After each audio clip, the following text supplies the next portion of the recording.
anecdote qui se passa aux États-Unis il y a des années. Il y eut à cette époque un mouvement d'éveil spirituel parmi les jeunes. Par centaines, ceux-ci affluèrent aux portes des centres spirituels.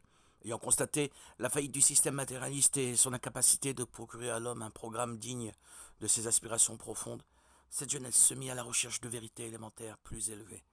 Très nombreux furent ceux qui parvinrent à accomplir un vrai retour à leurs racines. Un de ces hippies entra un jour dans un centre racidique new-yorkais. En quête d'interlocuteur, il rencontre un vieillard qui s'affairait à ranger des livres et qui lui sembla disponible au dialogue.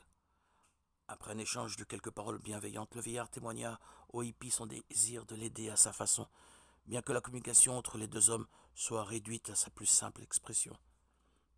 Il n'était pas question de philosophie, ni le langage ne le permettait, ni la sobriété évidente du vieil homme ne s'y prêtait.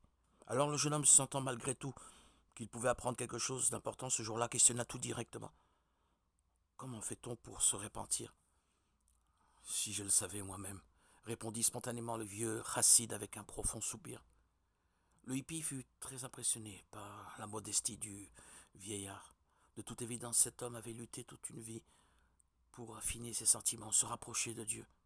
Qui sait s'il n'était pas rescapé des camps et de quel héroïsme il avait été capable. Et puis, pour parvenir à 80 ans avec une jeunesse de cœur aussi rayonnante, l'homme avait sûrement très longtemps travaillé. Et voici la réponse qu'il donnait, si je le savais moi-même. Une fois passé le stade de l'admiration, le jeune homme ressentit une sorte de manque. Finalement, il n'avait pas reçu la réponse qu'il attendait.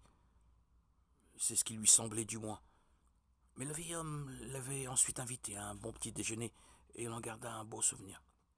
Ce n'est que plusieurs années plus tard que lentement la phrase se décanta, se clarifia, puis s'imposa dans toute sa grandeur. Oui, c'est bien la réponse. Si je le savais moi-même.